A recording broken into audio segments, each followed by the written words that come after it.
මගේ සීයා වැඩට යන්න හැමදාම කිලෝමීටර් 10ක් පයින් ගියාලු. But my father walked just 5 kilometers only. Today I'm driving a Mercedes to my working place. Tomorrow my son will drive his Ferrari to the working place. හෙට මගේ පුතා Ferrari එකකින් වැඩට යයිලු. Then my grandson will again walk to the working place.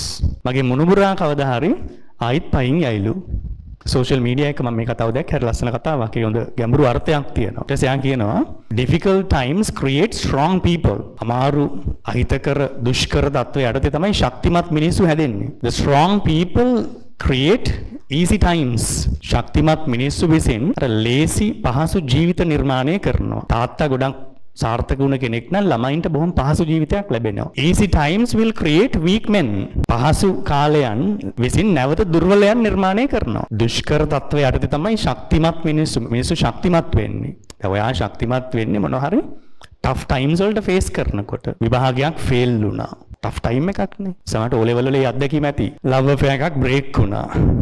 Valentine's Day තිබුණා නේද? ඔය hard experiences තමයි ළමයි අපිව ශක්තිමත් කරන්නේ.